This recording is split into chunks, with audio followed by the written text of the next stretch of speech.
Hello, leader. You know that feeling when you're preparing for a massive business change and you just wish you could peek behind the curtain of other successful leaders? Well, that's what you're getting today here on the podcast. You're going to hear how we wrapped up the year inside the Leadership Lab with a recap of our last training call of the year. You'll hear actual quotes about how my clients felt they'd grown, stretched, drifted, slipped, and then found their way back again. And the big things on their mind as they lead their businesses into a new year.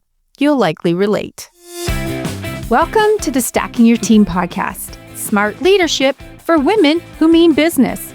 I'm Shelli Warren, your team and leadership coach, and your no-fluff guide to building a powerhouse team that actually gets the job done without you holding their hand every 5 minutes.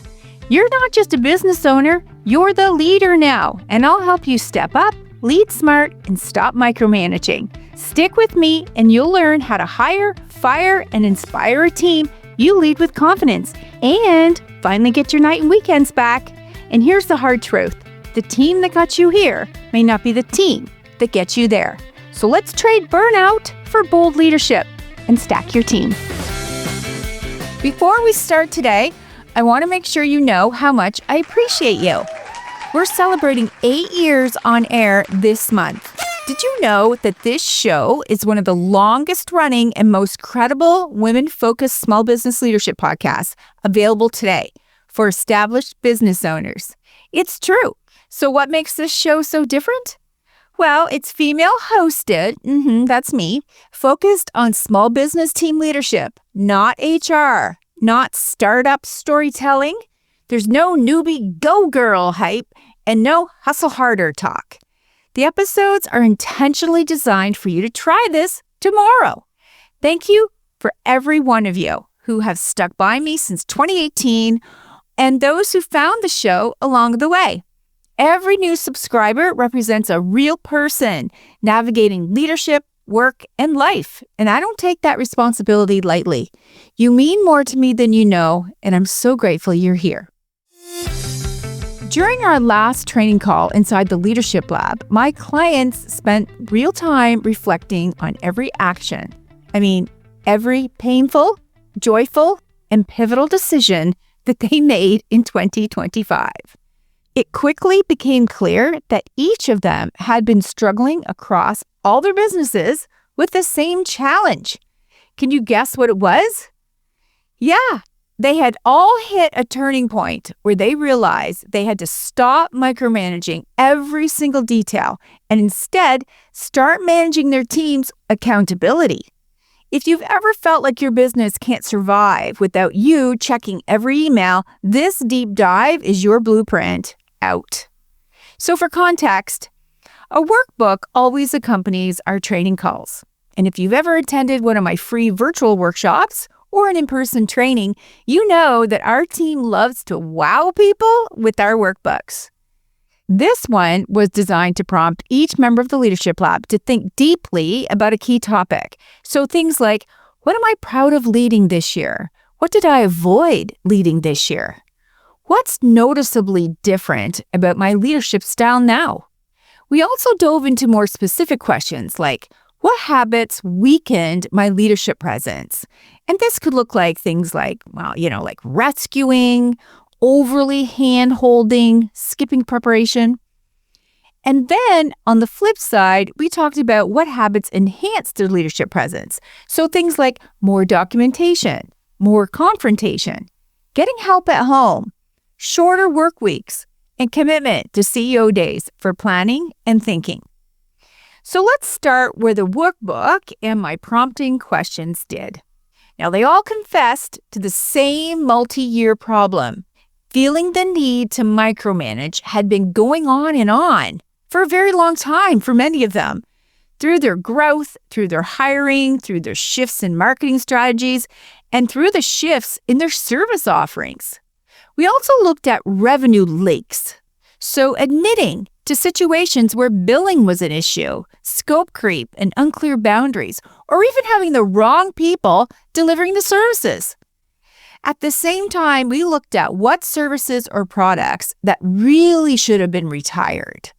Some needed to be refreshed because there was a significant dip in demand for them. Now, of course, we can't have a year-end review of their results without looking at systems that hurt their business, slowed it down, created rework, or actually broke down because it was too outdated or too manual. Now, it can get a bit sticky, especially when we shifted into talking about what happened this past year that either protected or eroded their brand identity. So these are situations like standards not being met consistently, appearance, dress code, language, tone of voice, follow through, and general attitude of team members. It's a very rare moment that a client of mine doesn't suffer from some of this. I mean, come on. That's why they say yes to joining the Leadership Lab. There's just too much at risk to negatively impact the reputation of the business to have people on the team that are tearing it all down through their behavior rather than lifting it up. This conversation coincided well with the one about what leadership opportunities are now identified for herself, her team, and especially for her emerging leaders. Now, this kind of elevated conversation, well, it always fuels confidence to say out loud what individuals were thinking and feeling because this is their psychological safety zone. There is no judgment. Instead, this is where they share a knowing. So it's so much easier to open up and admit what went wrong and then celebrate every step forward to a new outcome because she did it differently, intentionally, very different from the year before. So let's get back to that common thread that ran between each member of the Leadership Lab. They were all struggling with the same issue. It didn't matter what kind of business they had, where they were located, or the size of their team. They had all come to the big moment when it hit them. They had to stop micromanaging every single thing that was going on each day in their business and instead focus on holding their team accountable to follow through and deliver the intended outcomes, those promised experiences and high standards that she had set from day one. If you've ever felt like your business, that it just wouldn't survive without you, checking in on everything, or even bringing all the money into the business, then you will absolutely relate to this. It all stemmed from not having any structure or consistency with how they held their team accountable to deliver on their expectations. You hear me say all the time here on the podcast that people need to know exactly what they're getting paid to do and why. Now, this is frustrating. It's that frustrating current that ran through all of their businesses that magnified the fact that they lacked systematic processes for addressing ordinary, everyday problems, not just the big crisis situations. Those seemingly endless little problems that crop up each day, every darn week, they add up. So what did they say was the best way to bust through this issue that was cutting into their time and impacting their burnout? Well, it was the realization that if the system is weak, the leader becomes the system. And then they absorb the stress of it all. All that decision fatigue that quickly turned into resentment because they were each paying their team members well, but feeling like no one or very few of them were performing at the level the business needed. So the solution wasn't a vague scolding or another let's do better talk with their team. It was getting specific and building clear structure. So here's how some of them took action to turn this around.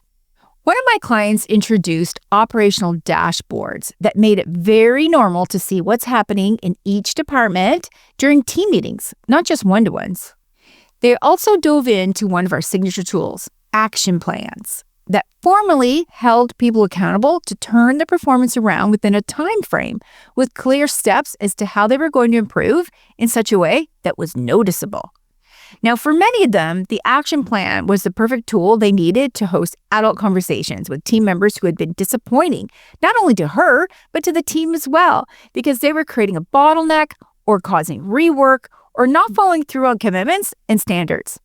The action plan removed the emotion out of the situation and instead showed her how to walk the team member through the conversation that was clear, professional, focused on results, specifically turning those results around. Now, one of my clients said that initially she thought the action plan tool was going to be too corporate-y for her small business. But in fact, she said she really appreciated it because the tool and the training on how to use it in a coaching conversation enabled her to demonstrate to her team that she was taking their individual performance seriously and she was not going to keep tolerating unmet expectations. Here's an example of how using the action plan tool can be very different when you're hosting these adult conversations. It could go from something like this, "You're always late," which is confrontational, to something more like this. "We need to talk about these 3 timesheet discrepancies from last month so that you can get to work on time and stop making your clients wait for their sessions to begin because the scheduling for the whole day is now off." See the difference? One of my clients said this, "I had to make a choice. I could either hold everyone accountable or no one accountable. There is no middle ground."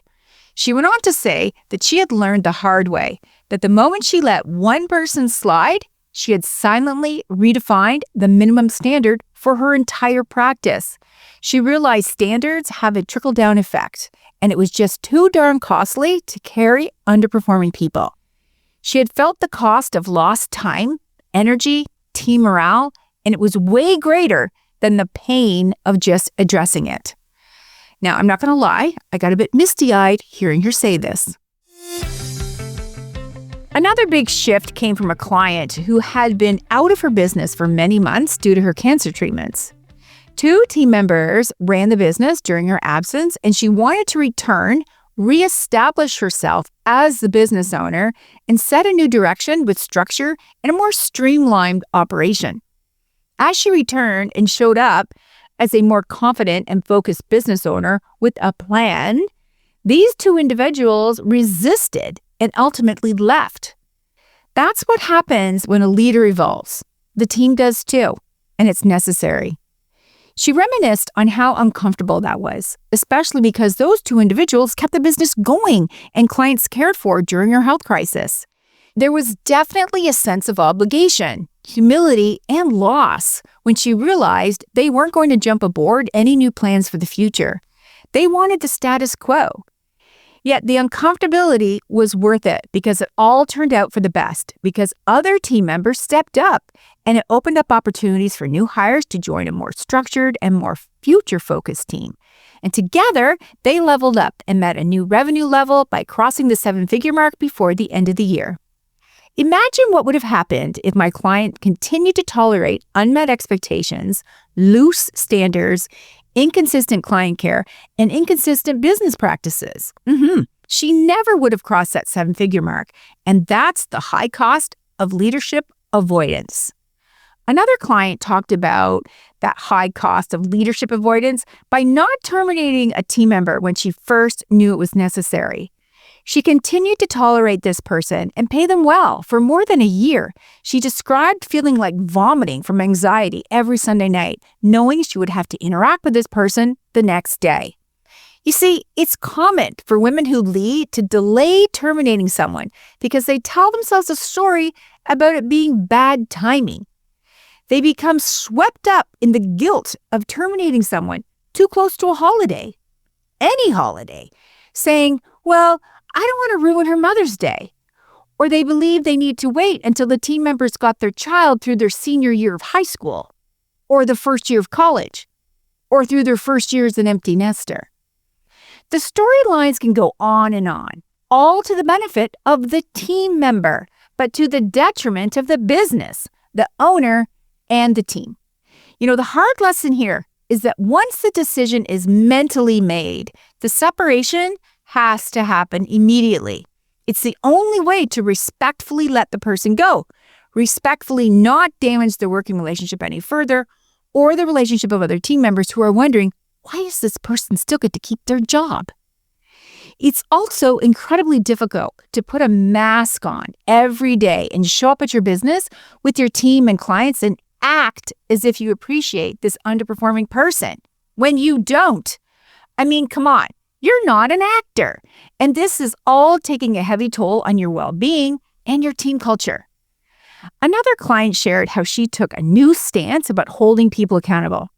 She informed a team member that they would need to become a verifiable expert in their role with training and certification and time, but within 6 months, if that was not an obvious outcome, the marketing role would be outsourced, full stop. This set a clear expectation to the team member that they had control over the future and they could rise to the challenge or self-select out with their ego intact. And all of my clients agree that when people self-select out, it's a full-on win-win. The owner saves the agony of termination, plus severance costs and legal risk, and the individual gets to walk out, head held high, with the narrative that it was their choice. No impact to anyone's reputation or confidence level. Another client confessed a habit that had weakened her leadership presence. She had kept a subpar clinician for years out of a sense of ethics and guilt. She'd assigned them the easiest clients, but that had a cost, a huge one. Now she began to understand that this individual was eroding the brand through poor quality chart notes and inadequate service. So protecting the brand required standing firm and saying out loud, "I am not your mom, I am your leader." On the flip side, another client told her story about how she had created a habit that enhanced her leadership presence by taking back her Fridays and blocked out the time so rigidly she only broke the boundary twice all year. This wasn't a day off. No, it was a strategic day for no meetings, strictly for planning, thinking, and creating. It honored personal rest and recovery, but more importantly, it forced the team to step up 100% on their own for that day. And they did, boosting their confidence more and more every week. A few clients had celebrated introducing new structure to their business model and had taken a serious look at what services and products that really should have been retired or refreshed because there was a significant dip in demand for them. Other revelations were that they were not charging enough, literally leaving money on the table out of fear of raising prices and getting clear on why the value they offered at their practice was exceptional as compared to their competitors.